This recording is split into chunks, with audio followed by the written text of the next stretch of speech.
Everybody, we're here live broadcasting from the Holiday Inn and Suites. Before we start our regular broadcast, we want to make sure to let you guys know that we are back out on the scene. The Holiday Inn and Suites, you guys know, is home of the Burger Theory restaurant. And I have a gentleman here right next to me, James, is going to tell you a little bit about his time here. James, how was the food here tonight? Delicious. I had a double cheeseburger with fries and some drinks from the bar. So James, as you can see, James ate very, very well. Had a good time out here tonight. And you guys can come out if you want to. Join us here. We'll be here at 9:30 p.m. We got lots of stuff going on here. And we're actually going to have another gentleman that's going to join us here in just a second here. James, listen, man, thank you for dropping in on the broadcast. And remember, guys, Holiday Inn and Suites, 138 here in Stockbridge, Burger Theory restaurant. More than just burgers, great food right here. Matter of fact, we got another guy coming in to join us in just a minute. He's a long time. I don't call him a VIP. He's really a VIP here at Stockbridge Holiday Inn and Suites, and we're going to introduce him to you right now. James, thanks again, bro. Thank you. Come on in, James. Come on in. Oh, sir, Mike. Introduce yourself. It's Mike, right? Mike. Yep. There we go. Mike, pop on in. James, how are you today? Mike, how's it going, brother? It's doing great. So now you're like a regular, so we have to call you the VIP. If you will, but yeah, I've been coming up here for a little over 2 years on business. I mean, and really, it's a great place right near the highway. Amazing. And how about the Burger Theory restaurant? Amazing. The food is absolutely off the charts. Everything is fantastic. The help, the food, the service, treat you like family. You gotta like that. Well, listen, Mike, we appreciate you stopping in because I know you got a lot going on. Big things happening in the hotel. They always have big conventions and meetings here, so great place to do it here. Now, listen, if you want to contact the lady in charge, contact Miss Joetti McNeil. Absolutely. She's the sales manager here at Holiday Inn and Suites. Just look it up. You go to Holiday Inn and Suites, ask for Joetti McNeil, and she will give you a great deal, right? Fantastic. And it's a wonderful place to have a convention. We're actually in an atrium right here. Pretty cool. Beautiful. Absolutely beautiful hotel. Mike, listen, man, we appreciate you, brother, and we look forward to catching up with you because we'll be around the atrium doing some stuff as time goes on with Mike. I was hanging out here for a while as well, guys, so we look for more broadcasts from Real Talk Sports Show. Outstanding. Thank you, sir. Mike, thank you so much. Do well. All right, guys, just want to take a quick station break, and then we're going to bring in the queen and the champion and E-Dub from the Hawks. But you won't hear that. Let's keep it locked right here for more of the Real Talk Sports Show. We'll be back in just a moment. Don't go nowhere, please. Hey sports fans, tune in for live high school football Friday, 7:30 p.m. on RealTalkSports.net. Check out your favorite Metro Atlanta teams as they do battle on the gridiron. It's your high school game of the week, live streaming free Friday nights on RealTalkSports.net. For more sports coverage and great sports talk, catch the Real Talk Sports Show Tuesdays, 8 p.m. on YouTube, Facebook, Twitter, or Twitch. Brought to you by Allen Vigil Ford in Morrow, a business giving back to their community. Give them a call at 678-364-3979 or check them. Do you know that Allen Vigil Ford in Morrow, Georgia also has Lincoln? Over 35 years of using the Vigil Touch to provide excellent customer service, works hand in hand with the Lincoln Motor Company to provide a luxurious and seamless way to acquire your next luxury vehicle. Lincoln has an array of full-service complimentary owner benefits. These benefits include hospitality partnerships, service pickup and delivery, all which can be accessed through the Lincoln Way app. You can even contact the 24/7 concierge to have someone assist you. Come and see our great inventory of new and pre-owned Lincolns today. Call 678-364-7345 to make an appointment with one of our brand champions or shop 24/7 online at allenvigillincoln.net. All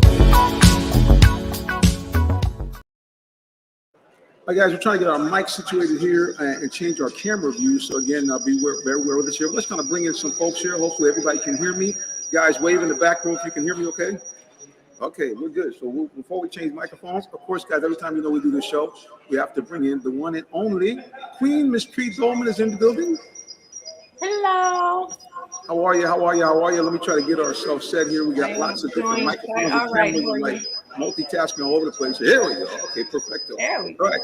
Also, of course, anytime we have a broadcast, we have to have a champion. Two-time Super Bowl champion Tyrone Cruz in the building. Tyrone, welcome, sir. How we doing, everybody? How you doing?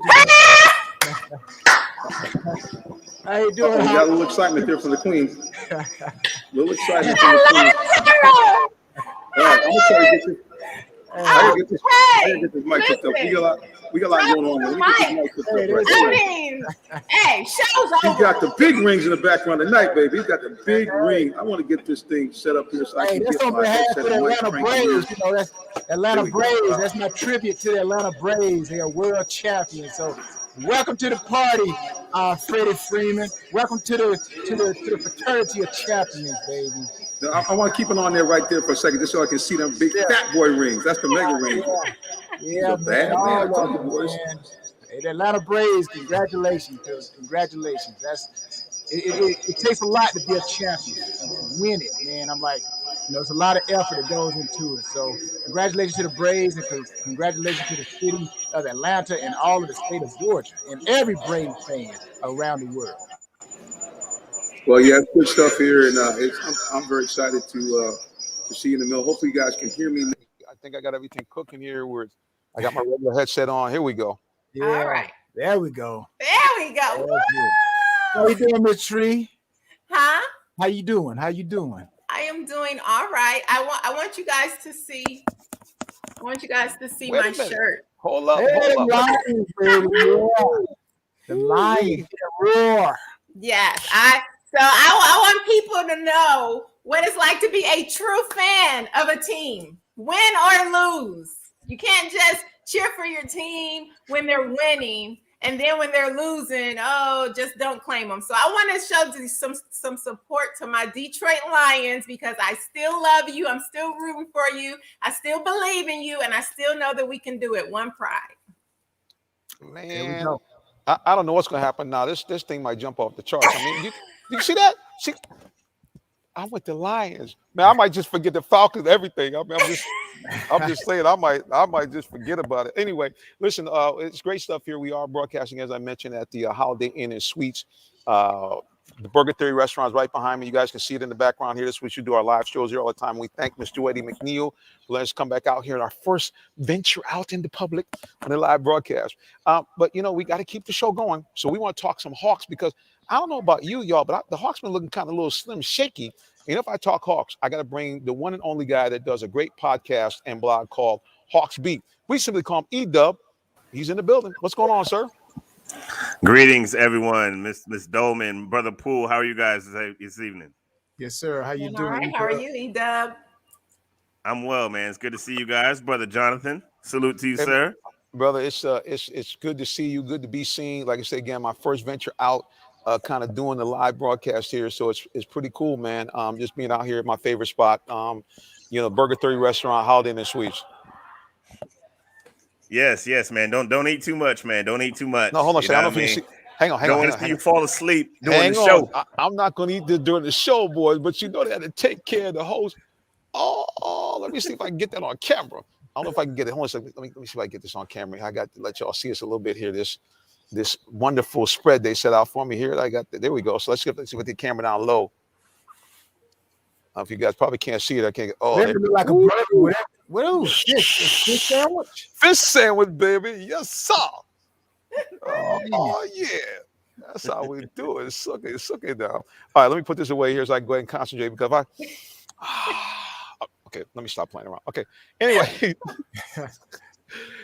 E-Dub, the Hawks not looking like the team we saw last year, and Tyrone Poole had talked about this in previous segments. He kind of warned the idea of not getting too comfortable, and I don't know. This doesn't look like the same Hawks team we saw at the end of the year. So what's your view?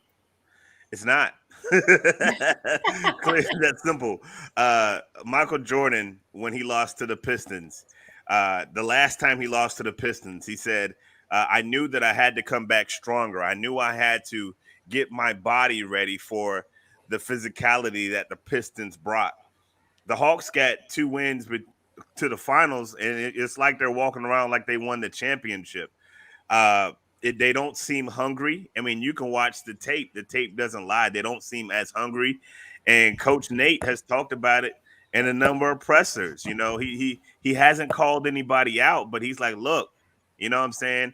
If you guys don't want to play defense, what more can I do?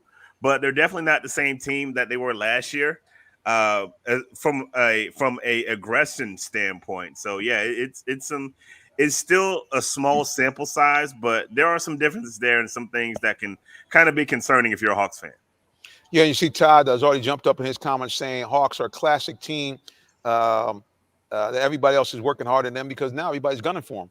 I mean, I think that's the thing to forget. I mean, once you start doing some stuff, you're shimmying, you're winning games, everybody's after you. All right, Tyrone, any comments or questions for E-Dub? No, with my comments, again, I've said it over and over and over. I've had opportunity to play at the highest level. And the one thing I do know, whether it's not necessarily high level, it could be high school, college, or professional. Teams that are going to be there every year, I just don't believe they start out, struggling. You look at the Warriors, they are a proven team. They have something inside their the four walls, if you want to call it, but within their organization that they have built that infrastructure that they're going to come out winning.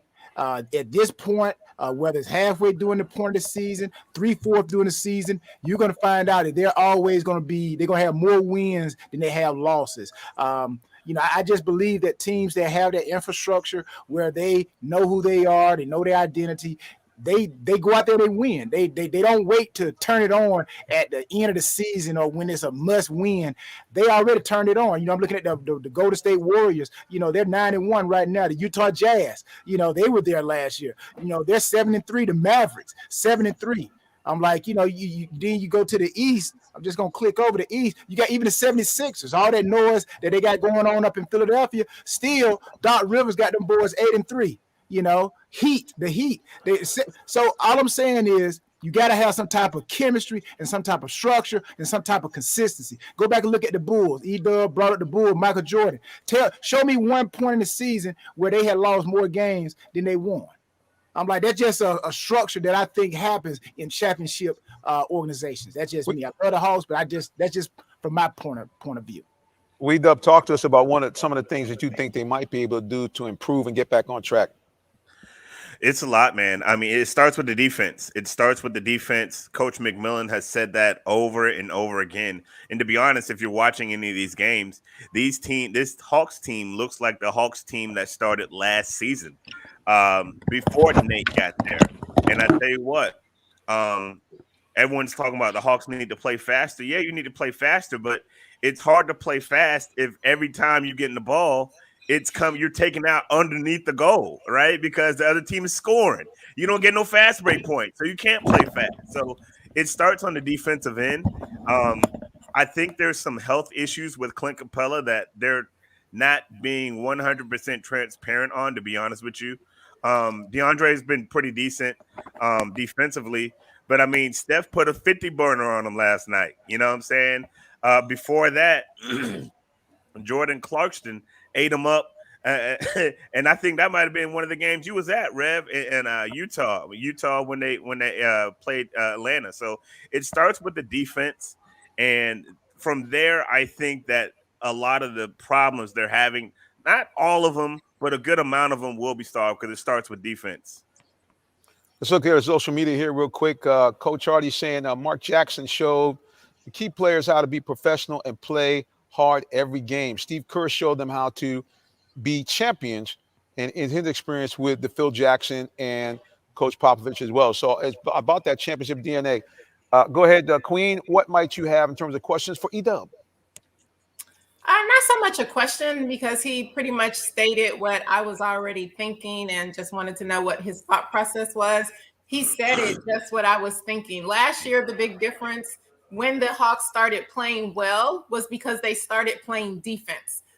Before Nate became the head coach, they were giving up points. And if you look into a lot of the quarters of the last few games, yes, we have won the quarters, but then the quarters that we lose is by a lot. You can't let teams outscore you and score that many points in one quarter. I know that from when I was always playing basketball, we have more than one rule, but the main rule was that you rest on offense. You never rest on defense. Defense, defense, defense, defense. We all know that defense wins championships. So yes, the Hawks definitely needs to pick up their defense. And I think once they started doing that and thinking more about playing defense than scoring points and trying to, get all this offense going, it all starts with defense. Defense is the key. And I think once they start doing that, we'll start seeing more wins.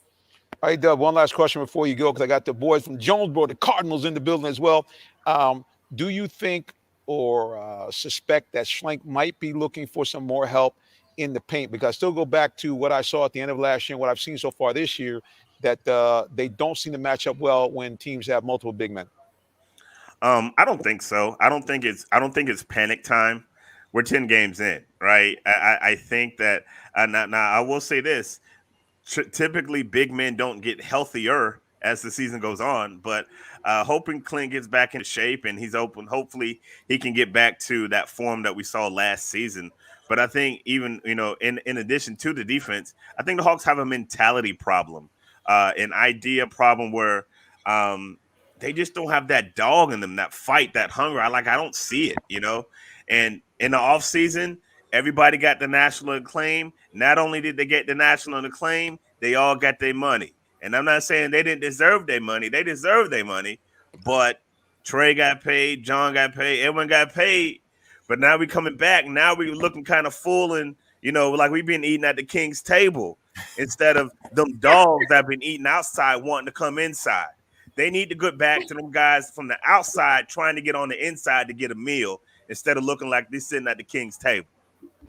Well, I don't know if I agree with that completely, though. Here we go. I mean, Trey's putting up good points and good numbers. John's putting up good numbers. So actually, Trey's numbers are down this year. Shooting wise, they may be down so far, but I'm saying, if you look at his last couple of games, that's what I'm talking about. But yes, I maybe the first 10 games last season, his numbers may be down. I get that. But I'm just saying, I don't know, because when I was watching, I was thinking, man, I'm glad they paid these guys. That's what I was as processing as I was watching the games, because yes, it's not like they're just looking a hot mess, and that's just my opinion. I do see where they are playing hard, they are trying with different things. I just think it's that breakdown with defense, and yes, they're not keeping it together the entire time. We all know you can't rest different quarters. You have to go hard all 4 quarters, especially at the end. Halftime, regardless of whether you're winning or losing, you have to start at 0 and come out and play hard. Yes, I agree with that, but I don't know. I just don't see it to where, okay, they got paid and now they're like, oh, well, we got our checks now. Let's just sit back and relax. I just don't see that part. And here's the quote from Nate McMillan was fat and full. He used that analogy describing his team's effort. Fat and full. Those are his words. That's why I came with the analogy. But I mean, and listen, I'm pro everybody getting their money. So I don't want to be in the dispersion. I'm glad they got the money. I'm just saying the mentality needs to change. I want to see them hungry dogs again, and I don't see it right now. All right, well, we got to wrap it up. We got Jones Burrows that's been on hold for about 5 minutes. So listen, Edwin, you know how we do it. Let people know how they can find out more about you, social media website. The floor is yours. At Hogs Beat, you can see it right there in the name. Facebook, Twitter, Instagram, podcast. We're coming up on 200 podcasts, man. We're talking all Hawks all the time. So we appreciate the love as always, man. So, check us out at Hogs Beat. E-Dub in the building, sure. We appreciate you, man. God bless you. Until the next time you roll back through the Real Talk Sports Show. Peace and love, guys. Okay. Yes, sir. Everybody, listen, we got to go to a break. And then when we come back, you know what time it is. It's Jonesboro Cardinal Tuesday, and they got some breaking news. But you don't know what it is until you come back for more of the Real Talk Sports Show. Keep it locked right here. We'll be back. Are you in the market for a new vehicle? Well, check out Allen Vigil Ford Lincoln in Morrow, Georgia. We have one of the largest inventories in our area for both new and pre-owned vehicles, so we're sure to have something for everyone.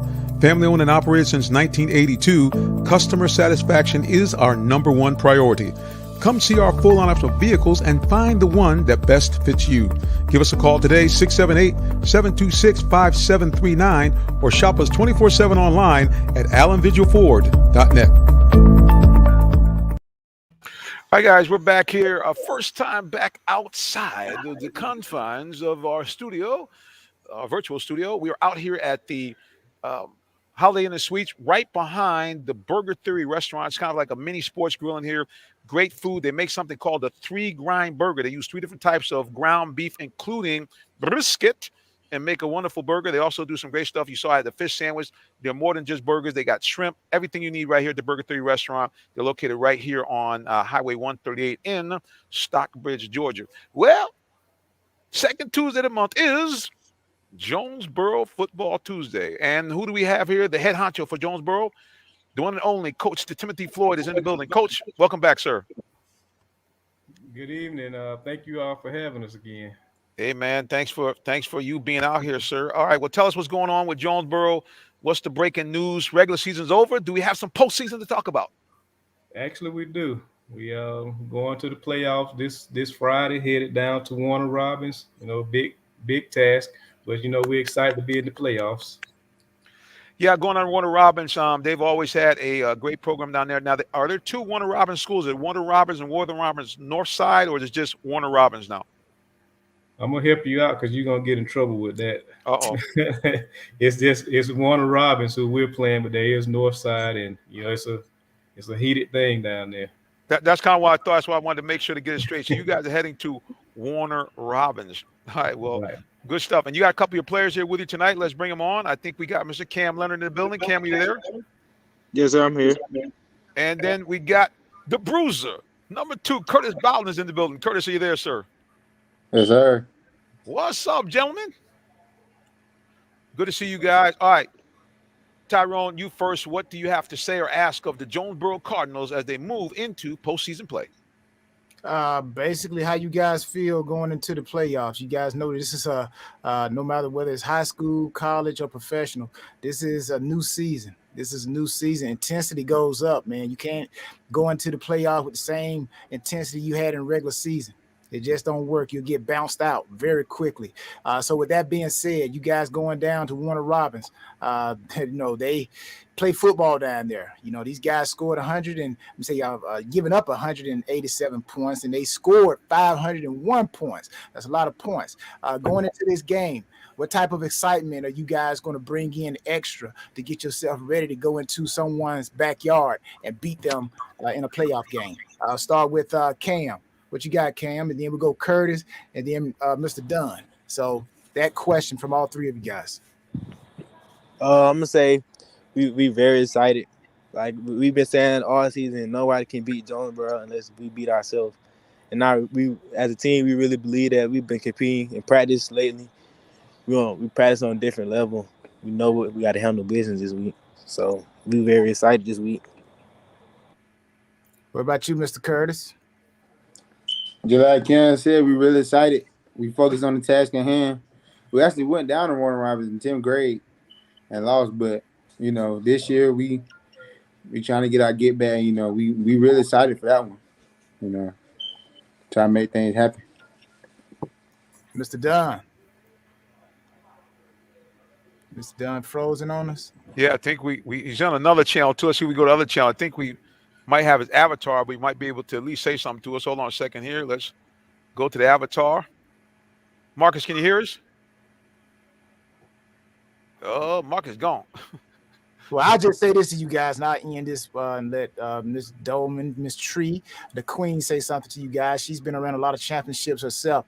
But I will say this, guys. I once was where you guys were. And like I said, you go into the playoffs, it's a different season, man. So if this your first time going to the playoffs, you're going to get a rude awakening. If it's your, continuous time going into the playoffs, you understand the momentum, the situation, the environment.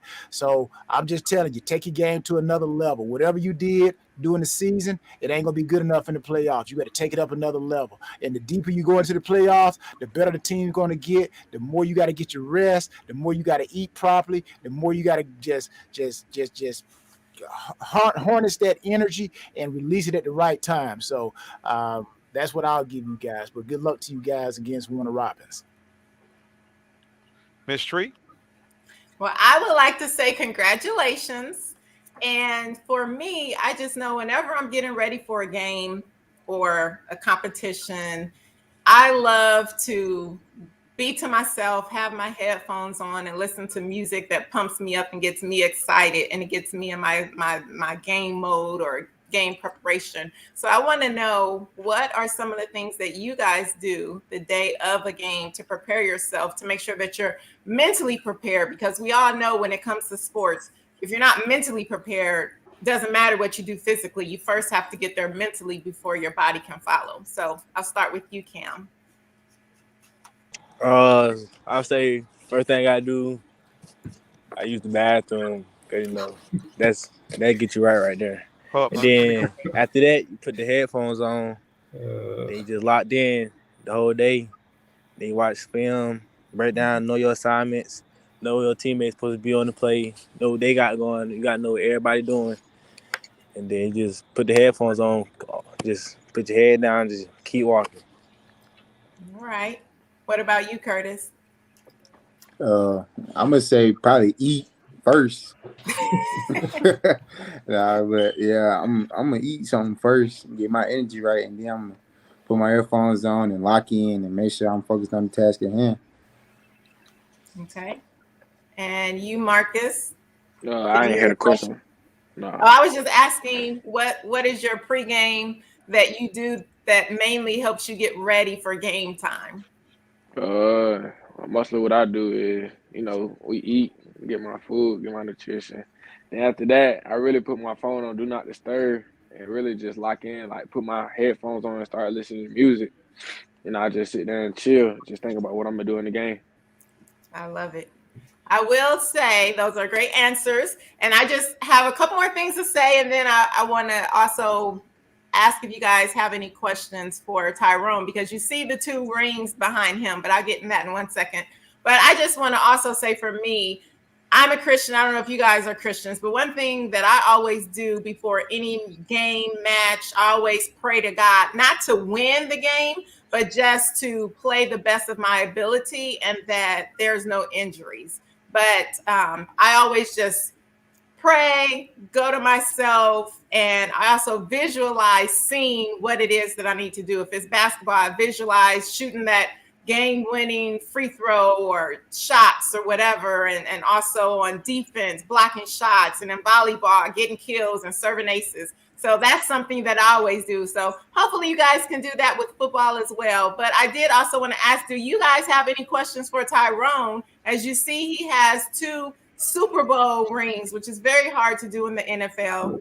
I have championship rings for basketball for high school state championship. And so we're hoping that you guys are going to come back with a state championship ring as well. But I want to just ask if you have any questions for Tyrone. I won a state championship. They used to see y'all laughing. Hang on a second.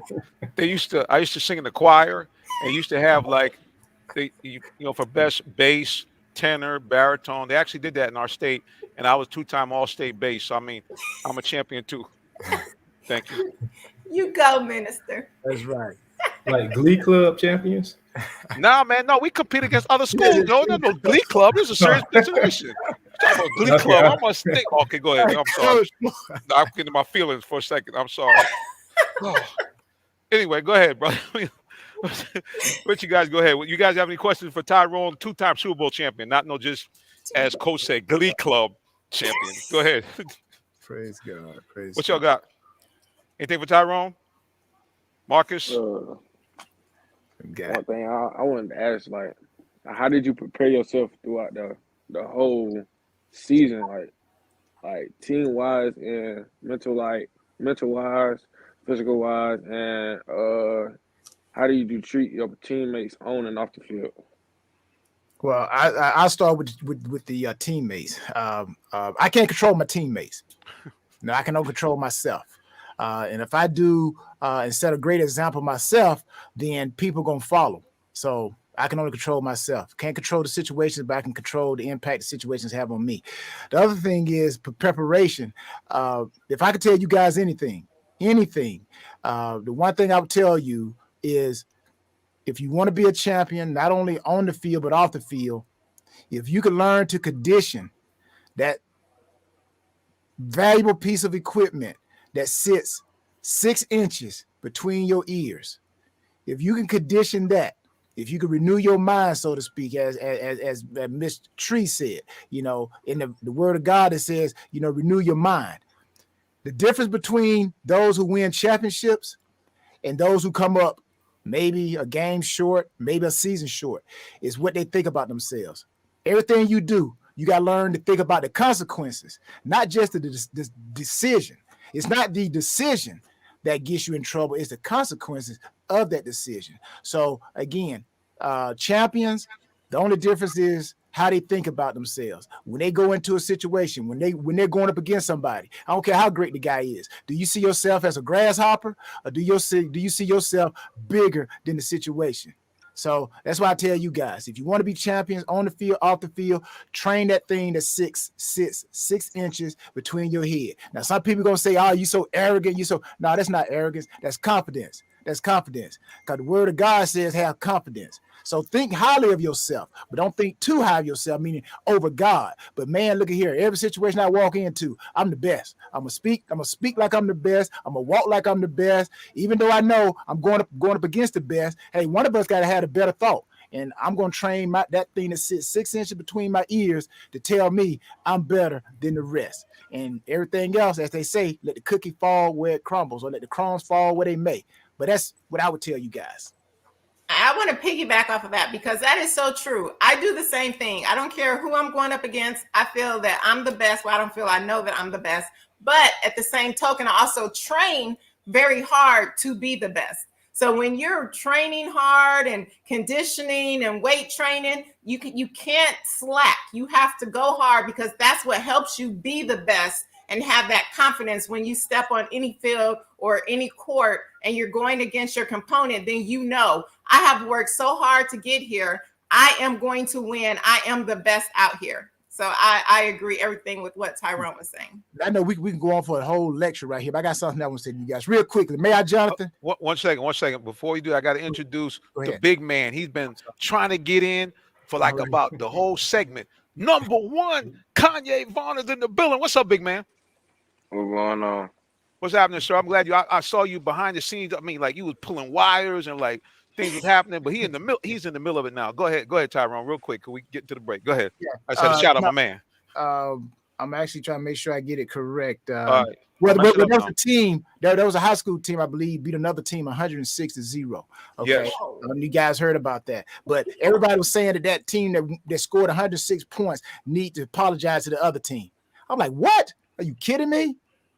Apology, my whatever. Whoa. Number one, you shouldn't have stepped on the field. And number two, it's my job to be my best. And if you can't handle my best, then so be it. But I'm not going to apologize for being great. I'm not going to apologize for being the best. So that's what I would tell you guys. If you do everything within the right realm of doing it, man, don't apologize for being great. So I just wanted to put that in there real quick. But yeah, don't ever apologize for being great, guys. Y'all go out there and be great. You know what I'm saying? If you can dominate, if you can put 200 points up on the board, put 200 points on the board. All right? It's your job to score. It's their job to stop you, and vice versa. Just do your job. He meant that thing, boys. I mean, he wasn't playing. All right, this is what I'm going to do, guys. So everybody can follow these gentlemen right here from Jonesboro. There it is right up on the screen. Jonesboro High School football. Check them out at JSH Cardinal Football on Instagram and JHS Cardinal Football on Twitter. All right, Coach, let us know where the game's going to be played and what time. So the game will be in Warner Robins, Georgia at the MAC is what they call it. Okay. The MAC, that's the I can't think of the name of it, but it's called the MAC. At 7:30 this Friday. Well, there's right there, guys. Check them out. Please go down if you can.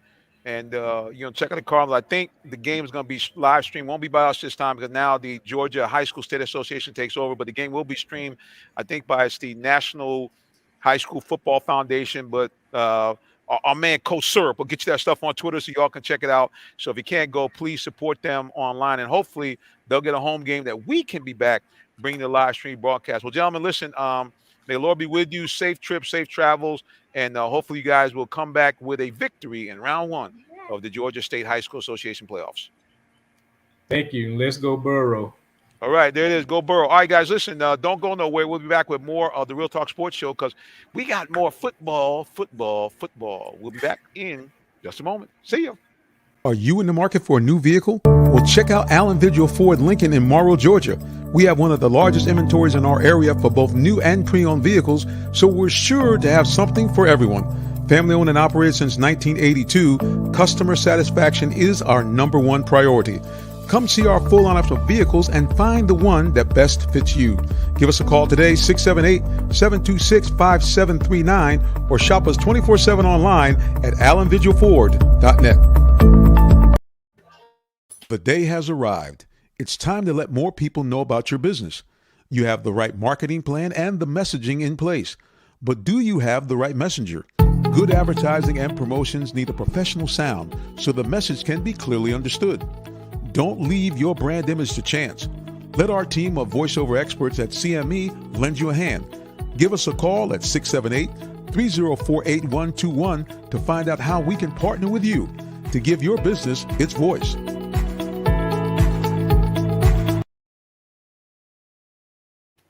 All right, and we're back here at the Real Talk Sports Show. First time out in the mix here. We're in the Holiday Inn Suite Atrium. Beautiful place here.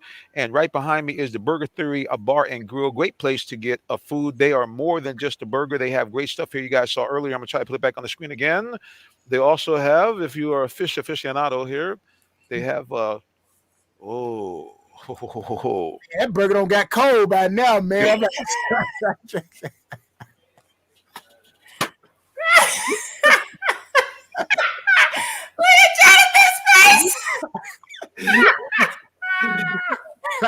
It got cold by now, man. You go.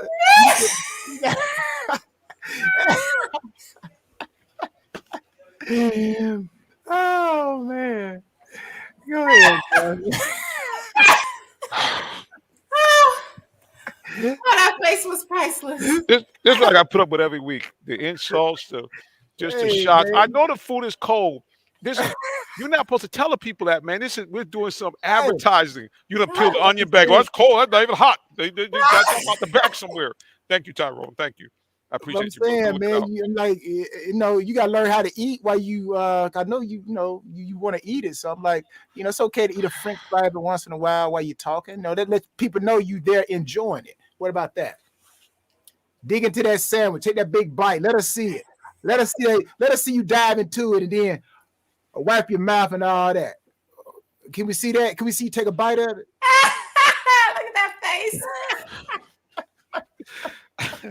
But I will say, man, that's some great food here. There's more than just burgers. They got some firecracker shrimp that's off the chain. Matter of fact, I don't want to bring that out because you'll complain that's cold too, and he ain't eat that, so I don't want no more drama from Mr. Tyrone. But anyway, yeah, it is great, and he's right. It is much better when the food is hot. Yeah, instead of what I can't mess with now to run Mr. Microwave, and then of course microwaving French fries never goes too well. But that's okay. We appreciate the folks here and the great generosity. We wanted to at least let you guys kind of see it. It's great food here. Great fun. Really kind of a laid back atmosphere. Under the atrium here, they got some lounge chairs. You can kind of relax. They got several flat screen TVs. So it is a great place to come out, bring some fans, chill out. Some of you like a libation. I'm not endorsing a libation, but they have those too if you guys want to do that.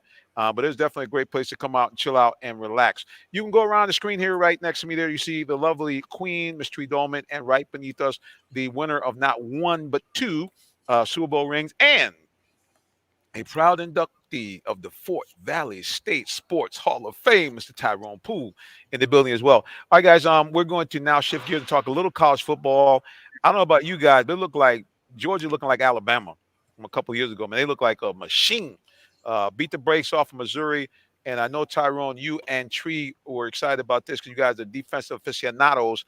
I mean, big number 99 Heisman Trophy candidate was ready to put his helmet back on because Missouri looked like they were trying to score, and the defense didn't want them to score a touchdown. I mean, what do you think about Georgia so far? Tyrone, you first, sir. Now, again, I said it since we've been talking about it. I think it's Georgia's to lose, but I still think Alabama is that, team you want to watch out for. It's going to be a very good matchup when they play Georgia and Alabama. So the winner of that is going to win the championship. Tree, what about you? I know you were well, I don't even know what you do. You wrote for like all the Michigan teams. So I don't know whether you were happy about Michigan State beating Michigan or I'm trying to keep up with you, but what do you think about Georgia and their chances to take this title, or what do you think about your boys, Michigan State? A little bump in the road. I think they was too excited about I will Michigan. first talk about my Michigan State Spartans. Right. Because I'm definitely heartbroken with that loss. And I was really hoping that they were just starting out slow and that they would come back and we would get the win. So it really hurt that we lost that game. But I have to give a shout out to Purdue because they played and they did not take Michigan State.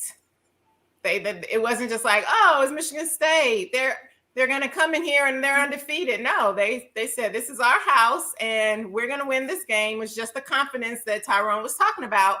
And they came out and they played great football. So you can't take it away from them. They beat us fair and square. And that's that. They have a great team. As far as Georgia, oh my goodness, you said it. Defense, defense, defense, defense, defense. You know that I'm always talking about defense. And what I love is what they have placed in their division for their team of what they will and will not allow on defense. And when you look at it, even when their second string, third string is in, they were like, they're in the red zone, but this team is not scoring a touchdown. They are not scoring a touchdown. And they did not allow the touchdown. I mean, just phenomenal defense. You can tell that they are really focused on defense first. And that is why they are the number one team right now. Yeah, they look unbeatable. And Purdue, I mean, Purdue understands what Tyrone knows and what you know well, Treat. And once somebody is coming in your house, or you don't care who they are, you already go and think you can beat them. And Purdue has already knocked off. I think this is the third top 10 team they knocked off because they knocked off Iowa early in the season. So I mean, this is nothing for the Boilermakers. They're playing spoilers, racking up everything in the Big Ten, and really kind of effectively, I think, barring some losses by maybe Oklahoma and some other folks. But I don't think you're going to see a Big Ten participate in the college football championships. And that's what breaks my heart, because I think that this loss by Michigan State, that was the chances to have a Big Ten school compete for a national championship. And you know how much I love talking about my Big Ten when everybody's talking about the SEC and all, mainly SEC. So I always love to put my Big Ten schools in there. So it would have been nice if we had at least one playing for a national championship. But yeah, no doubt about it. But like I said again, Georgia looks very, very tough. But it really gets down to what you do when you get to postseason play, what you do when you actually get in the championship situation. So we'll see. They still have to, in fact, run the table. They are obviously the SEC East champions. They still have to knock off whoever's going to play against them from the SEC West, which right now looks like Alabama. But, you could have some folks kind of sneak in there. Let's go ahead and read the rankings out real quick here. Number one, the college football playoff ranking, of course, Georgia at 8-0. Alabama sitting at number 2, only lost to Texas A&M. Michigan State still kind of that was the last week. My bad, guys. So, yeah, I was about to say, I know they're not. They kind of mashed me up. There we go. All right, well, that's why I got shades on, because I can't see a daggone thing. Isn't that beautiful? Well, anyway, college football, you said they're rolling along. Tyrone, give us an update on what's happening in the SIAC. I know you obviously broadcast them by the week. Who's the teams to kind of look at there as we get closer to the end of the season? Well, unlike the Division I, Division II, they actually play less games. They're only allowed to play 10 games. So the season is over. In Division II, the championship game is next week, which is Albany State versus Miles College. They'll be playing this game at Miles College, but Albany State is such a great team. I've covered them. We've covered them, seen them twice, and they are their defense is playing lights out. I would actually like to see them play against a team like Jackson State. This is just how good I think Albany State is. I think they would actually hold their own against Jackson State or those big FCS teams. But Albany State, they're doing great. The championship for the SIAC is this weekend, which I am believing that Albany State is going to win that thing, and they're going to go into the playoffs also. So they're going to the playoffs, and hopefully they'll go very far and represent black colleges in the playoffs, Division II playoffs. Yeah, so because I think if I'm not mistaken, Tyrone, in years past, there was a run where the and first big shout out to the Golden Rams of Albany State doing their thing, but it seemed like a couple of years ago, Tuskegee had some outstanding teams and actually did not play in the playoffs because I think the schedule conflicted with one of the classics. So hopefully we can have Albany State go in there and hold the flag up, like you said, for HBCUs. We got some comments here from Mr. Todd. He said Georgia has one of the greatest defenses ever in college football. He said the Falcons couldn't score on this team. Here we go again. Let me get him back on. Here we go. Let me get it right here. Shade thrown again by Tyrone. I mean by Mr. Todd. As always, taking shots. I love him, but I'm gonna call him the shot man because he's like, hey man, I'm just gonna go ahead and and bust him up. But anyway, yeah, I think that it's going to be very exciting. And you talk about Jackson State. Obviously, all the folks here in Atlanta would love to see Jackson State getting that college football, black college football championship. There's a great energy that they bring to the table. Who would you think, Tyrone? Again, I haven't had a chance to really look over in the MEAC. Who are some of the teams in MEAC that are making some noise over there that might be a good team for us to see here in the college football championship, black college football championship? Well, really, I call it the Power Four. Okay. You got the SIAC, the MEAC, the SWAC. But again, Jackson State, like you named, they are the team to watch as far as on that level FCS. I don't know. I don't think the MEAC actually has a quality team. All the teams that used to be there, you would say Florida A&M, they bounced out and, they're over in the SWAC. So, it's, a kind of a different feel, so to speak, in the MEAC, which is the Mid-Eastern Athletic Conference. But again, I just want teams to play hard. Black colleges, we have a lot of great athletes, and it's time. I thank ESPN for giving at least on Division II level an opportunity for these guys to be seen every Saturday. Yeah, no doubt. Them putting that deal together has been fantastic. Let's go to what I hope is the actual real top 25 rankings. I think I have it now finally.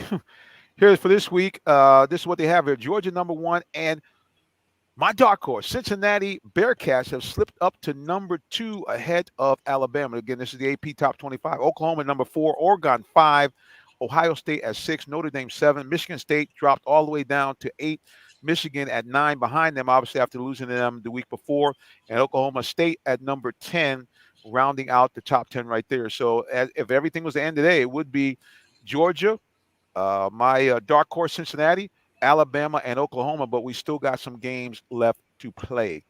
Let's go ahead and put up Todd. Todd always wants to talk to Tyrone. He says Tyrone has won a Super Bowl. Just wondering, can't tell from the graphics behind him. He wasn't quite sure what he was seeing back there. Let me let you guys get a close-up, Todd. Yes, those apparently are Super Bowl rings, Todd, in case you weren't sure what they were. Yes, sir, brother. But yeah, I mean, that goes to show that Todd doesn't know. Todd, I'm not even gonna go there with Todd. I'm not gonna go there. As they say, iron sharpens iron. An eagle recognizes an eagle. So I'm gonna leave Todd alone. I mean, this is the highlight of the show. Todd and Tyrone. I think he was being funny because he know that they're Super Bowl. Yeah, he being very funny. He was just saying, like, I couldn't tell from his graphics. But I just want to make sure for those of us who might not have on their reading glasses like I have tonight, here's a close-up of Tyrone's background. Oh, man. Yeah. Boys and girls, those are championship rings. Are you familiar with those? The Patriots have won very many in their time, and Tyrone has got 2 of those.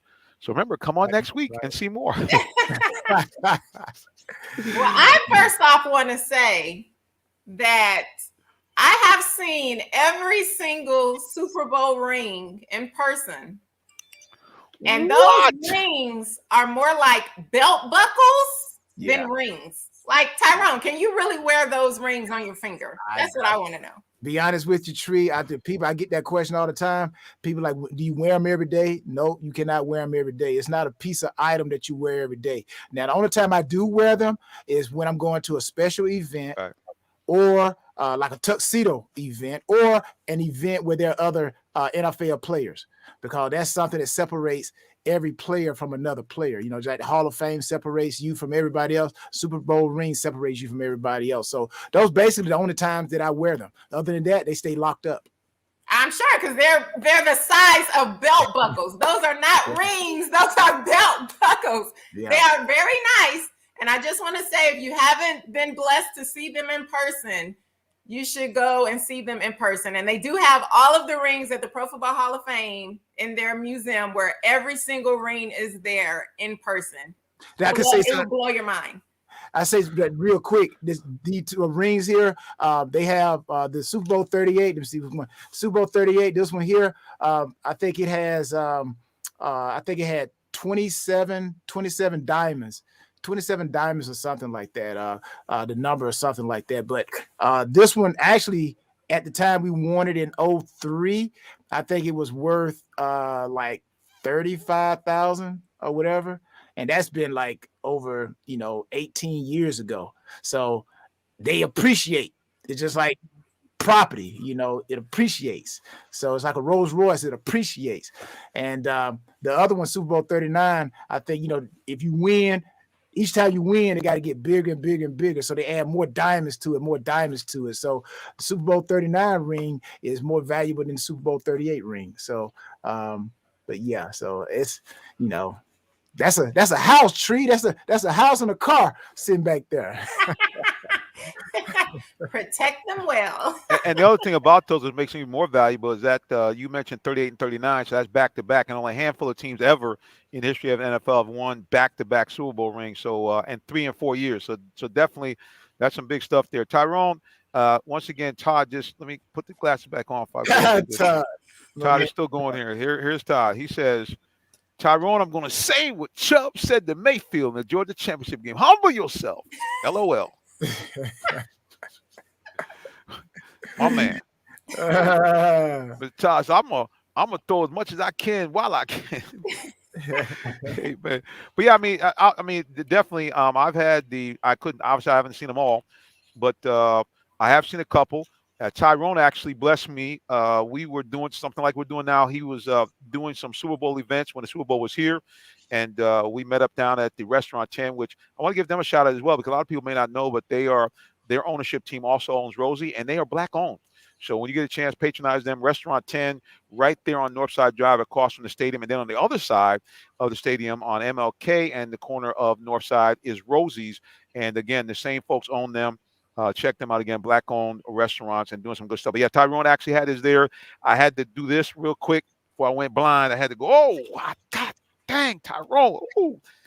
I had to, because he put it up like this. I'm like, oh, look out. So I've seen them rings in person.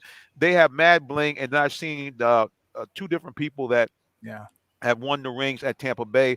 Both our good buddy Joe Hamilton, who was a backup quarterback on a Tampa Bay team that beat the Raiders, and also the president of the Atlanta Falcons, Rich McKay. I got a chance to meet him back maybe about 15 years ago, and he had his with him at a Chamber of Commerce event. The same thing. Those rings are just, I don't see how anybody can wear them on one finger, because it looks like it's going to weigh your whole hand down. So, yeah, good stuff. Well, we're going to talk a little NFL football, and what I'm going to do is I'm kind of want to wrap this also around kind of, our hot topics. We really get a chance to do that at the beginning of the show. So I'm going to ask you two guys what you think about these two topics, and hopefully our good friend D. Orlando Ledbetter will join us shortly. So one thing I want to ask about, did you guys get a chance to see the clip of the taunting penalty that one of the Pittsburgh Steelers got? And apparently the referee hip checked the player on his way to the sideline, and when the player turned around and checked the ref threw the flag up in the air. So first of all, did either one of you see that clip? Yes. Tyrone? No, I did not. All right. So yeah, what happened was, like I said again, it really wasn't even full-blown taunting, but as the player was leaving the field, the referee actually stuck his hip out and clipped the player. So the player turned back around like this, and the referee immediately threw the flag.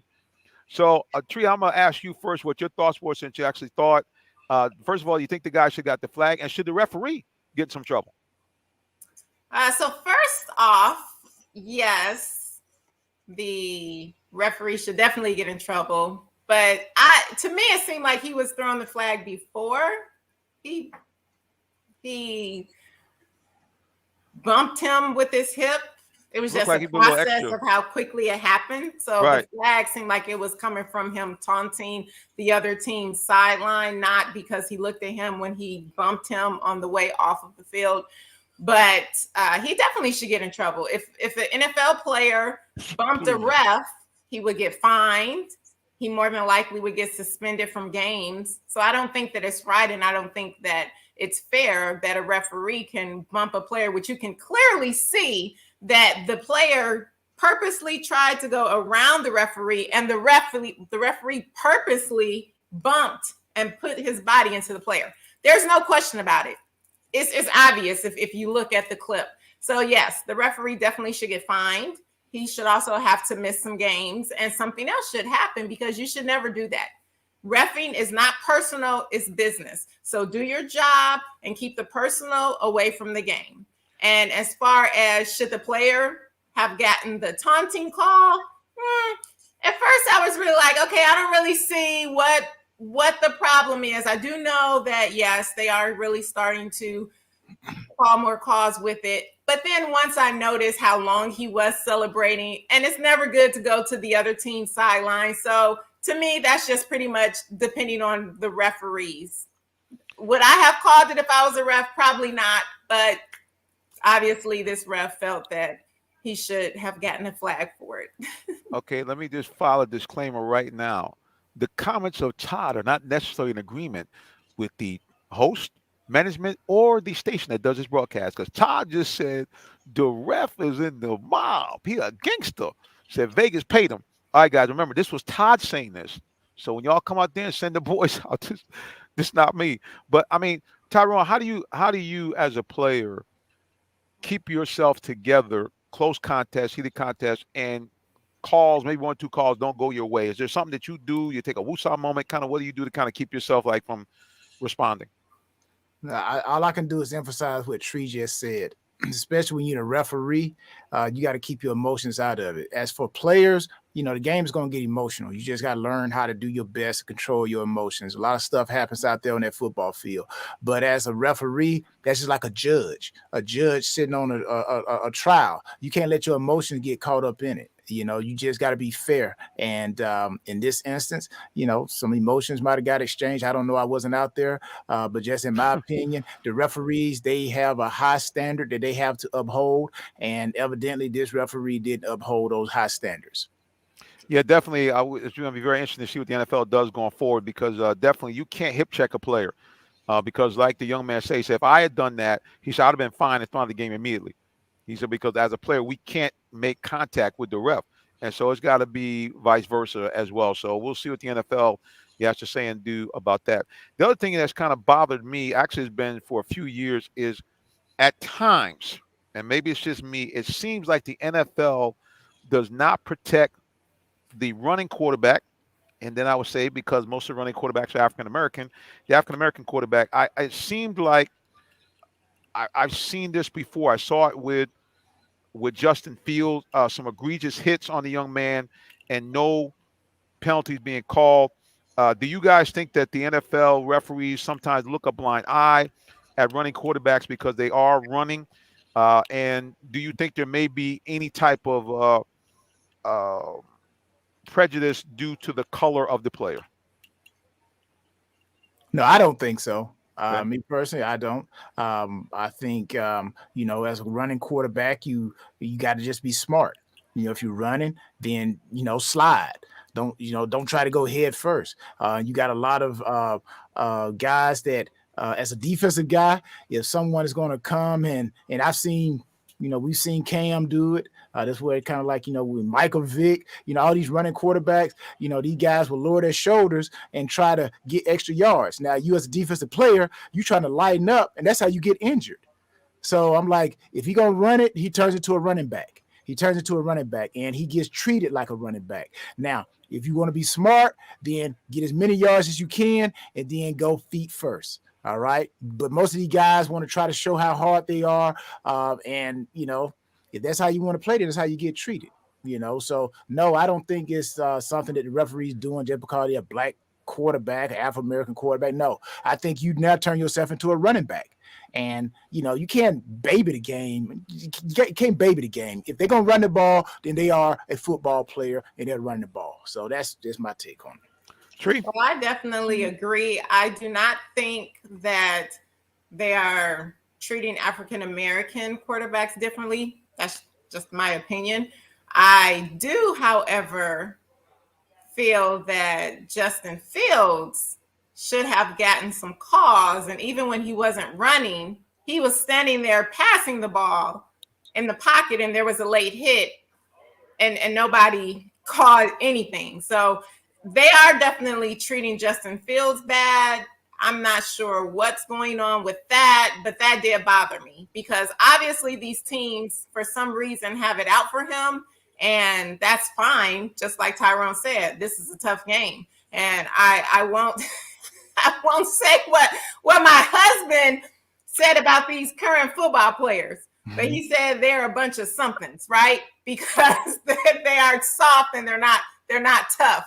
How the game was played when my husband was playing. But I will say that the rules are the rules, and they're trying to put a hurting on Justin Fields, and I do wish that they would call the game. So well, hang on, guys. Before we get to that next comment here, you know, when we start talking football, and you Falcons fans, we're going to bring in here. This guy knows more about the Falcons than anybody else. He is the embedded beat writer for the Atlanta Journal-Constitution for the Atlanta Falcons. He is an award-winning sports writer, and he is Esquire par excellence. Back after a 1 week break from the show, Mr. D. Orlando Ledbetter is in the building. What's going on, sir? Hey, Reverend Simmons, thanks for having me on the show. I got the blue shirt memo. Me and yes, Tyrone. sir. Tyrone got hooked up. See, y'all just want to make Tree happy. Tree, well, I don't tell her to show that shirt no more, but y'all got that same blue with the lions running across her shirt. Yeah. We y'all left me out here in the weeds. Okay, I saw y'all do it. Okay. We're coordinating. That's right. Yeah, except me, I'm uncoordinated. But see, I'm matching the quarterback here. Right. I got to kind of, make sure I'm doing that. Well, you got the same color your fish sandwich got.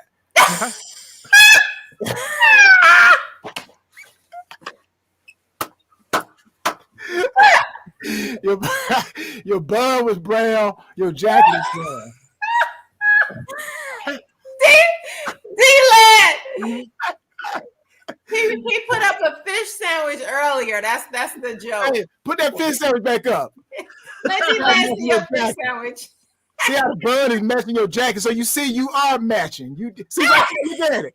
See the top of the bun, you matching the top of the bun, and you matching the fries and the fish sandwich itself. So man, look at here. You got it going on in your own little box. All right, Reverend. I see you. Now, see, because I'm a very gracious man, I won't comment on the fact that I'm going to put these classes right here because, see, that was some shade on me. Okay, but I'm going to be a big man about it, and I'm going to let it go. Hey, but that was some shade thrown on me. But anyway, I do. Now, this is what I do think about this whole thing. I don't want to. All I know is that I have seen the NFL treat quarterbacks differently, especially running quarterbacks. Now, I go back to Cam Newton. Now, yes, we know Cam did the Superman thing. He rolled guys over. But I saw the same type of thing with Cam in the Super Bowl and even in other games after he won the MVP where he was getting hit late. He was not running. He was in a drop back formation, and he was allowed to take the hits. That had it been Tom Brady, had it been even Matt Ryan, there have been flags everywhere. And that's what I thought about Justin Fields yesterday. That young man took a lot of punishment in the pocket that the referee should have called something on, especially that I think he had 2 hits where the guy was basically defenseless and he got hit. So, something's wrong. And maybe it's just me. D-Led, you want to make any comment about that before we go to the break, sir? Oh, quite. The one in the pocket was definitely a late hit that would have been called. When he run, and I'm with Tyrone, when you turn into a running back, hey, slide. You better know how to slide because they at least let you do that. But the one in the pocket was very troubling to me.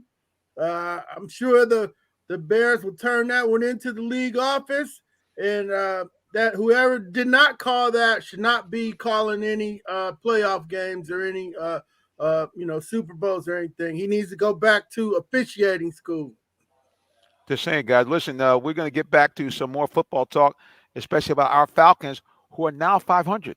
But how good are they? We'll find out in just a moment. Keep it locked right here for more of the Real Talk Sports Show. The day has arrived. It's time to let more people know about your business. You have the right marketing plan and the messaging in place. But do you have the right messenger? Good advertising and promotions need a professional sound so the message can be clearly understood. Don't leave your brand image to chance. Let our team of voiceover experts at CME lend you a hand. Give us a call at 678-304-8121 to find out how we can partner with you to give your business its voice.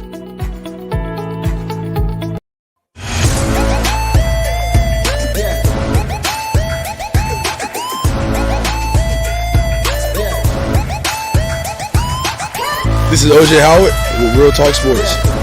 What's up, guys? This is Tim Tebow. You're listening to Real Talk Sports. This is Charles Woodson. Let me grab the mic. You ready? This is Charles Woodson with Real Talk Sports. Hey, it's your boy JB Smooth with Real Talk Sports.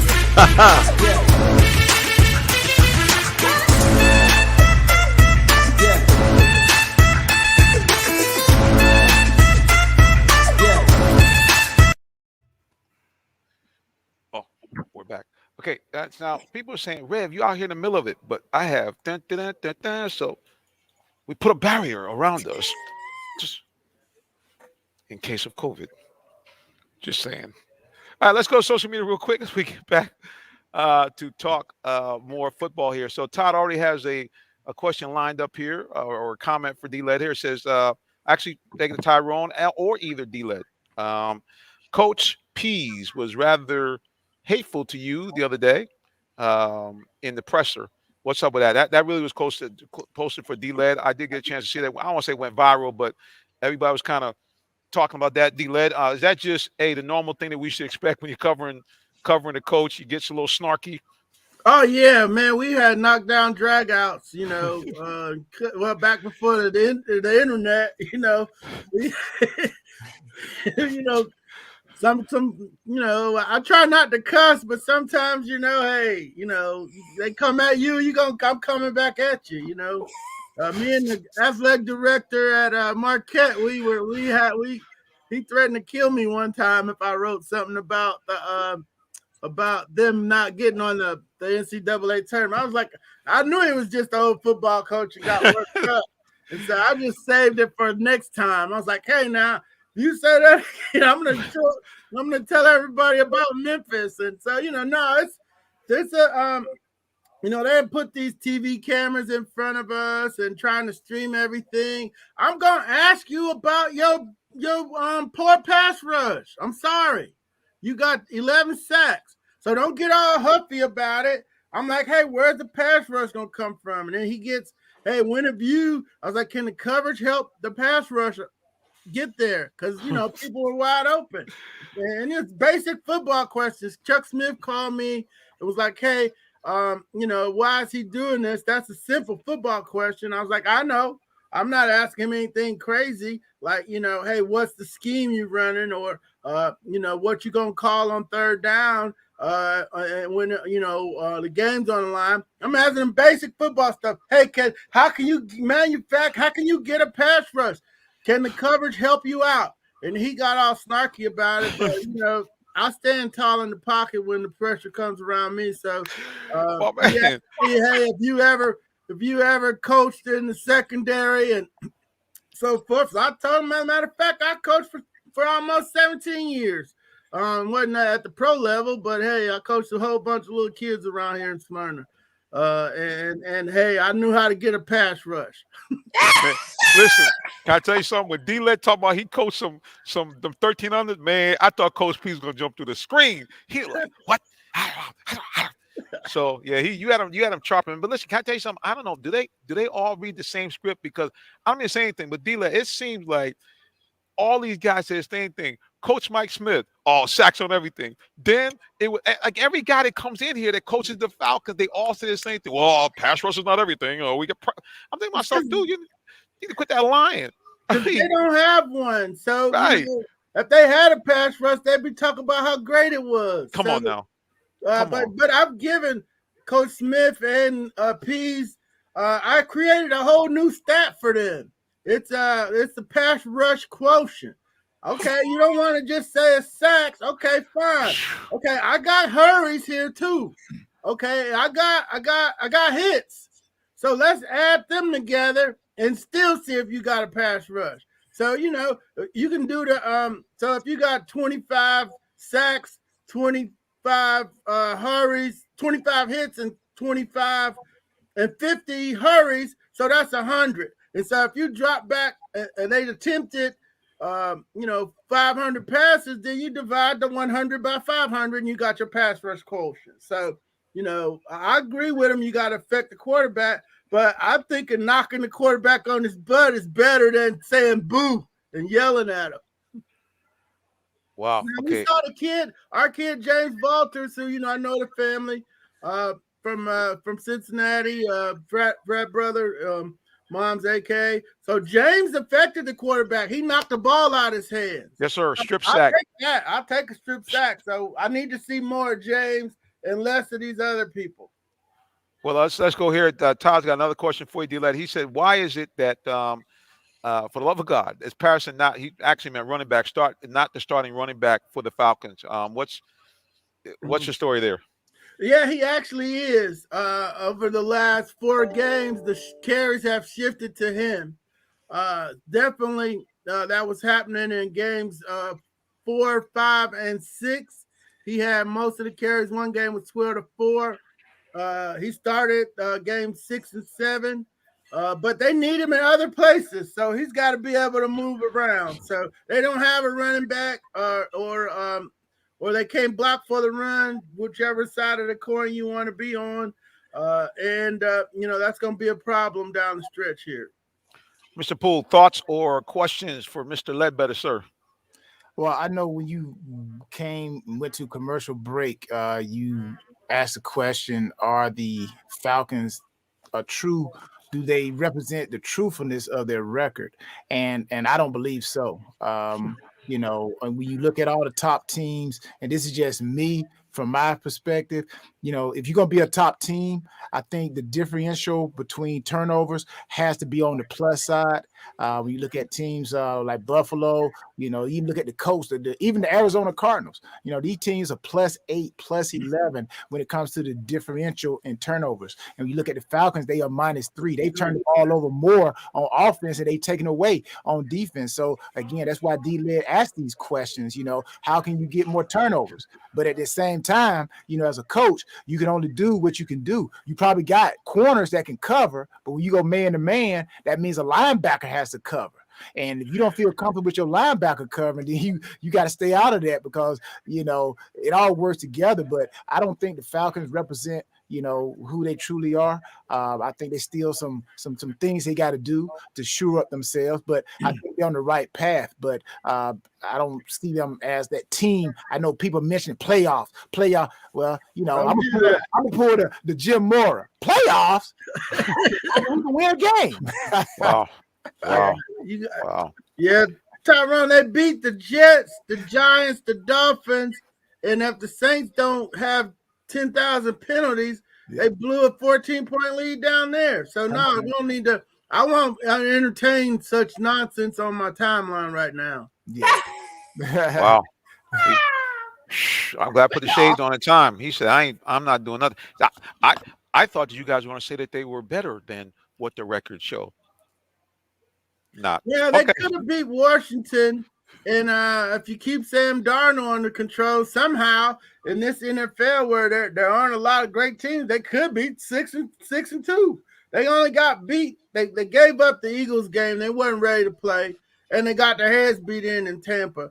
They played them tough. They got it close for a second, and then it got away from them. Got hit in the mouth. And now they're going to Dallas to play the number 1 ranked offense in the league that's coming off a poor showing. So that's got the potential to go sideways for them too. Let's go to social media one more time here, and then we'll go to Ms. Dolman. Does see my man Todd is saying, hey, I think everybody's concerned about Calvin Ridley. Can you give us any kind of update on the issue? Is it football related, or we have some mental health things? Any updates for us at all on that? Mental health is what we told And I don't know if it's personal life, football related. It doesn't seem like it was football related because he came back and played a game with the Dolphins. So it's something in his personal life. But I'm not a mental health expert and haven't talked to any. So all the information we have on that is that it's a personal matter. It's a mental well-being, and he's trying to take care of it. Ms. Dolman, any more questions or comments for D. Orlando Ledbetter? Yes, D-Led. So as you mentioned how the Falcons blew a 14-point lead, one of the concerns that I have about the Falcons is that they're not able to really finish games. And how we all know it's not how you start, it's how you finish. But especially in football, you have to play all 4 quarters.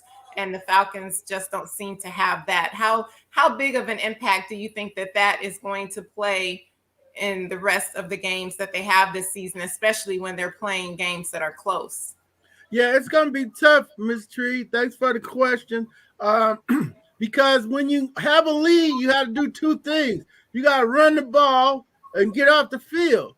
They only average 80 yards a game. That's 29th in the league. And the defense hasn't been able to get off the field on a consistent basis. So it was an 18-point lead. It was 24-6. So, I mean, you got to stop them one time. You can't let them go down the field 3 times in a row in succession. And they almost had the one stop with the blitz by Foye Oluokun.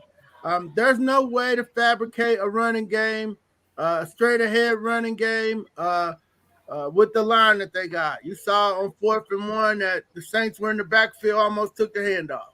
So, if you got to be able to run when they know you're going to run, and you got to be able to stop people to get off the field. I know when I covered the Packers, Andy Reid and Mike Holmgren, Gruden, and all those guys, Brett Favre couldn't throw. He couldn't, and they didn't have a running game. He could lock in on Sterling Sharp, but they taught him how to throw screen passes to Edgar Bennett until they got Dorsey Levens and they got a running game and so forth. But what they did was they called those screens extended handoffs. So the Falcons should have known that this line couldn't block for the run. We knew it. And they should have been working on their screens all offseason and through training camp. Man, they've been trying to run screens, but they look real sloppy. You got to be real precise. You got to fake. You got to, make the screen look like something else. And, that's the only way that they could probably start learning how to run out the clock is to mix some screens in with the passing, because the passing is the only thing they're doing with some degree of success on the offensive side of the ball. They can't run it, but they might have to try to fabricate the run by, I saw a jet sweep this week. Pittsburgh was one of those really good last night. And, throwing some screen passes. I remember Edgar Bennett, he's coaching now. He used to run that screen. He used to get about 8 or 10 balls a game on that screen, the left, right, middle, double screen, fake it one way, throw the other. It's a couple different ways to create the running like play without being able to run. Yeah, I mean, I'm just surprised they haven't done more bubble screens with with Kyle Pitts. I mean, there's a guy that, I think he could do something like Julio. You get him out there in open space, and he could probably do some work. I mean, I don't know. I mean, I'm kind of baffled. And, it's funny thing, again, it's just like the non-sacks. The only time I saw the Falcons run screens halfway decent to me is when Shanahan was here. It seemed like the other coaches couldn't get it right either. So, I don't know. Let's go to social media real quick and then back to Mr. Poole. Okay, it says, D-Led, last question. Matt Ryan's improving. I admit it, this is Todd talking, but is this his last year with the Falcons? No, it's not. He's got 3 more years. He's got this year and 2 more years. He's your quarterback. They paid a lot of money, and you might see somebody in here for that last year when he's 39. Mr. Poole, anything for Mr. Ledbetter, or any more comments about our Atlanta Falcons, sir? Just as the NFC period, who are you kind of leaning on, D-Led, as far as the team to beat? Because it seemed like to me, like they say, any given Sunday. But what team do you see in the NFC that could represent? in the Super Bowl. Yeah, the best team to me still is Tampa Bay, and they hit a little buzz out here and there. The Rams, I just don't trust Matthew Stafford. He got a little heat on him against Tennessee, and you saw him do Stafford like Detroit things, throwing out of the end zone, spinning around and flipping the ball up in the air. So whoever throws some heat on him will put the Rams out. And Seattle is the type of team that could do that. That's the dark horse, I think, and in the NFC. Arizona, I gotta say they legit through 8. So Arizona and Tampa Bay are the legit powerhouses. Keeping an eye on the Packers, Rams, and Seattle as a door cars. Y'all don't mess. Defense is good enough. Y'all don't mess Todd up. As soon as you said Matt 3 more years, he said that's it. He's heading to the bar. Good night, all. Yeah, Todd through. Yeah, all he's got to do is look at the contract. He shouldn't be that surprised. You're not taking a $40 million hit when the cap does go up in 2023. You should have built the team around the quarterback position, and you should have a young quarterback. That's what they're trying to do. They're trying to follow the Kansas City model, where they built the team out first and how they wanted to play with John Dorsey, and then Andy Reid came in following Scott Pioli. And then, when they got their quarterback, he didn't play right away. People forget Patrick Mahomes set. So he learned from Alex Smith how to get ready, how to read defenses, how to play. And then he played like one game. Then the next year, when they knew he was ready, they got rid of Alex Smith, and they went on to win the Super Bowl. So, let me ask D-Led this. D-Led, you think with the Rams, with the addition of Von Miller, and then you got Aaron Donald, you think the Rams are saying, like you said, hey, Matthew Stafford, if we could take as much pressure off our offense and put it on our defense, because, we've seen teams do that. We know you can win championships with defense. How impactful do you think Von Miller would be, which he didn't play against the Titans last week? So how impactful do you think Aaron Donald and Von Miller be together? I think very impactful, Tyrone. They are they're looking like, hey, if we're gonna be elite, we're gonna have to stop Kyler Murray and Tom Brady and perhaps even Aaron Rodgers along the way. And so sitting back and letting them throw the ball is not a formula for success. We saw Tampa get after the Chiefs last year, and that's what the Rams want to do to people. They want to get after folks. And then with that, you won't be asking Stafford to do too much, and he can drop back and throw his pretty deep passes. And, they might have a shot if the defense can show the way. You guys mentioned something. You mentioned a couple of times about the Chiefs. Is it me? But to me, ever since that concussion last year in the playoffs, he doesn't look like the same player to me. And this year, he's throwing a lot of passes where it's almost like he was ghosted. I mean, he's throwing stuff, things I've not seen from him before, like missing receivers badly. Do you think there's any residual effects from that, or is it just him just trying to do too much? You want to go, Tyrone, or Tyrone, you go first. What do you think about that? Am I misreading this? But it just looks like he's not the same guy. I think, honestly, there's a lot of stuff going on inside the Kansas City's organization. Now, let's not forget, it all starts at the head. Andy Reid is the guy, and his son having a situation. So I think it all is just spotty all through. Sometimes when you're so focused over here, you lose focus over there, and things can happen. But guys kind of like start doing their own thing. So I think it's more than just Patrick Mahomes. I think we're seeing the effects of different things inside the organization. Tree, what do you think? Any thoughts on him? Just like what Tyrone's saying, it's just like kind of too many moving parts, or is he not the same guy that we saw last year?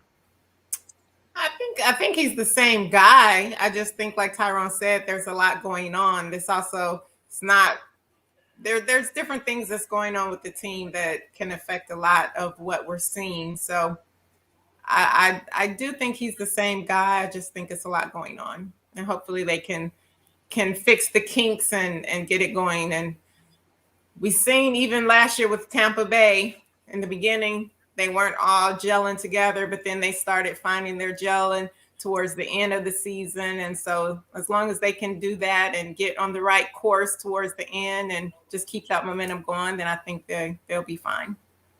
We're going to see, because they're going to have to step it up, because right now I think they're dead last or next to last in the Western Division right now, so they're going to have to step it up. You go here to our man, Fantasy Football GOAT Strategies from YouTube. He said Falcons will face an angry Dallas Cowboys team. How much will Micah Parsons and Trevon Diggs feast on the Falcons? D-Les, do you think?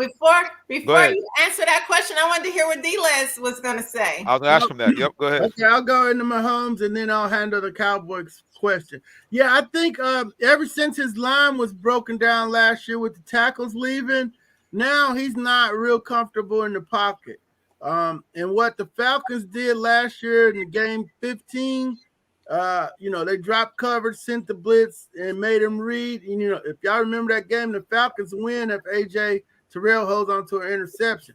So Todd Bowles copied Raheem Morris's game plan to slow Mahomes, and everybody's got it now. So, and he's not standing in that pocket. He drops back, then he starts drifting back, and he's relying on his arm too much. They got to get him back in rhythm, get him some rhythm throws. Sammy Lee Watkins is gone. It's got to be Hartman or another bigger target. We got to get him back in rhythm and get him back comfortable in the pocket so everything is in a run and scramble throw or some acrobatic.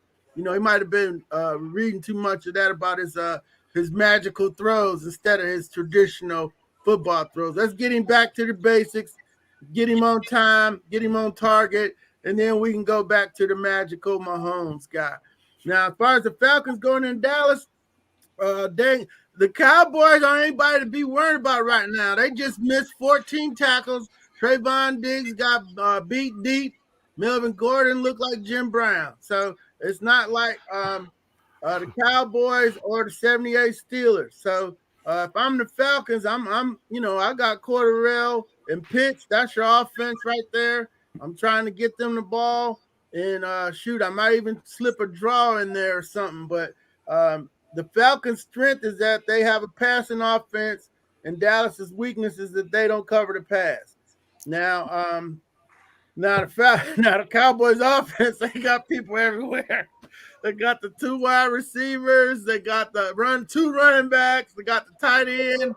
So you want to play a little keep away from Dak, and maybe he'll throw you a couple. But yeah, the Dallas Cowboys offense is elite. It's top shelf. It's number 1 in the league. I don't know how you're going to cover Amari Cooper and CeeDee Lamb and Dalton Schultz. And then Cedric Wilson's on the bench and Michael Gallup's coming back. Yeah, it's going to be a long day for Dean Pease, my buddy over there in that Falcon defense.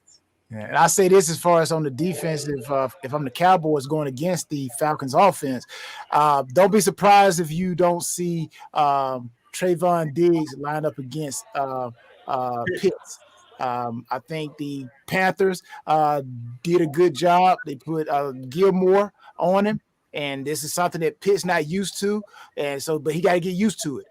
You saw Bradbury, the Giants, do it against Kelsey with the Chiefs. Defensive coordinators, they're smart. And it's a copycat league. So I wouldn't be surprised if you saw Diggs on Pitts. And then it's going to make Matty Ice have to go to somebody else. Another receiver will have to step up. So, it's going to be interesting to see how the game goes when the Falcons and Cowboys play. Yeah, they have to try to spring their guys loose. I mean, I certainly like what they've been doing with Cordarrelle Patterson, moving him all over the place. And I think they're going to have to do the same thing with Pitts. They're going to have to move him around. I think they have to occasionally use that bubble screen. So we'll see. But D-Led, you're heading down to Jerry World, sir? Yes, we'll be going down there Saturday, and my good pal, Clarence Hill, has got a day party from 2 to 7 for the Falcon and Dallas fans. So you can hit me up on Twitter if you want the information on that. I'm looking it up real quick. But talk about a day party. Oh snap! I might have to try to. No, I can't go nowhere. Well, I'm excited about that day party. All right, well, let's make it exciting, guys. I cannot believe that the time has rocketed by us here. Again, big shout out to the people here at the Holiday Inn and Suites here at the Burger Theory restaurant. Even though Tyrone made fun of my fish, it is tasty when it's hot. And they also have a firecracker shrimp that's off the chain. If you guys are shrimp people, this firecracker shrimp is something to sample. Come on down, check them out. They're right on Highway 138, right next to the Lowe's. Come on in. Great food. If you like burgers, they make a 3-grind burger, and one of the types of beef they use is actually a brisket. So if you like some good food, come on down to the Holiday Inn Suites and the Burger Theory restaurant. All right, guys, you know what we do. We can't let y'all go until you let people know how they can find out more about you, social media, website. So, D. Orlando Ledbetter, the floor is yours. Yeah, you can follow me on Twitter at DOrlandoAJC. Our website is ajc.com. We have the Cover 9 at 9 blog and the Bowtie Chronicles podcast coming at you every Wednesday. And you can also follow us on Facebook at the Falcons, Atlanta Falcons News Now page, Atlanta Falcons News Now. Thank you, Reverend. There it is, guys. You guys are right there. Instagram at DOrlandoLed or Twitter, DOrlandoAJC. And you guys are probably saying, why you got that purple and gold up there? Because he's an Omega Phi Psi. All right. Do it one time, D-Led. Do it one time. Yeah. All right, sir. God bless. All right, D-Led. All right. Mr. Tyrone Poole, the floor is yours. All right. It's very simple. Tyrone Poole 38, all social medias. Honor always being on the show with you, Rev, and Miss Tree, the Queen, and also those who are watching and listening. Thank you for tuning in. It's been wonderful. I got up there quick this time. It's right there. Tyrone Poole 38. Y'all can't miss it. There we go. All right. Tree Dolman, the floor is yours. And time for a special announcement that we missed during the break. Go ahead. Well, hello, everyone. You can find me on all social media at It's Latresa, as well as Ms. America International 2021. I am having a turkey and trimmings giveaway with my nonprofit organization, Making a Better Me Foundation. And we are feeding 100 families, giving 100 turkeys, as well as 100 boxes with all of the trimmings for a Thanksgiving dinner. All of the children of the families will get drawstring bags with different goodies in it. We want to put smiles on families' faces. We want to put smiles on kids' faces. And we just want everyone to know during this very difficult time that there are so many people out there who care. So if you would love to be a sponsor, or if you know any families, or if you are in need of a Thanksgiving meal, then you can go to our website, makingabetterme.org, fill out the form to submit to let us know so that we can put you on the list, and then we will let you know where the event is. It is November the 20th. And also, if you would like to volunteer, you can go to our website and fill out the volunteer form, and we will be giving out these boxes again on November the 20th. So you can find all the information at makingabetterme.org. And again, you can find me on all social media at It's Latresa, as well as Ms. America International 2021. There's guys, makingabetterme.org. I will change it next week because it is official. She is Miss America International 2021. So we got to get it straight. All right. Well, Tree Dolman, we appreciate you. God bless. And again, guys, remember, Making a Better Me. Please go on there. You can donate as well. So we thank you, Tree, for all your good work as always. Thank you. All right. Let me get myself in here some kind of way. Here I am. No. So as you can see, guys, like I said again, big shout out to the folks at the Holiday Inn and Suites. We're right outside the Burger Theory Sports Bar and Grill. Great stuff going on there. Great food. Firecracker shrimp is off the chain. I'll have some pictures up on Instagram a little bit later on. I also have some pictures up of my fish dinner because it was quite tasty. And we're very, very thankful to our good buddy, sales manager, Dwetty McNeil. So again, if you want a great place to have an event even, check them out, Holiday Inn and Suites in Stockbridge, and ask for Miss Dwetty McNeil, and she'll get you a great deal if you're having your next event here. Or even if you want to do like I do from time to time, preach a little sermon here. Because that's right, guys, I am an actual full-blown minister. You can follow me anywhere on social media, or better yet, you can follow the show. There's right there, Jay Simmons at realtalksports.net. That's my email. My cell phone is right there as well, 678-410-9833. And then you can follow us on social media. You can follow the show at Real Talk Sports 7 or follow me at Minister J. Sims. We got to get out of here, guys. Remember, if you don't know the Lord Jesus Christ, your personal Savior, I'm going to tell you, please, ma'am, please, sir, get to know him today. Why? Because nobody loves you like Jesus. Not your mom, not your grandma, not your bae or boo. Nobody of those people at all. And number two, by having a relationship with him, you have two things that will now happen to you. Number one, you become a citizen of the kingdom of heaven. And number two, you become an adopted child of God and have all the rights therein. Big news is, number one, you can go to God in prayer now, ask for anything that you need or desire, and according to his will, he'll give it to you. And the big thing is, when you leave here, you get to go to a happy place called heaven. And all the great things are there. There's no pandemic, no pain, no bad people. It's beautiful and sunny all the time because the glory of the Lord lights up the building. You get a chance to see Jesus Christ, the one who saved you face to face, and all the other good people that went on before you. So heaven's a cool place, and the exact opposite of hell, where all the things that I mentioned are in heaven are not in hell. So it's going to be bad people. It's going to be painful. It's going to be sorrowful. It's going to be dark, and you're going to be cut off from God and all the beautiful people in heaven forever and a day. I don't know about you, but I like option number one better than option number two. All right, guys, until the next time that we get to see you again, God bless you and have a spectacular day. So long, or night. I forgot about that. Bye-bye.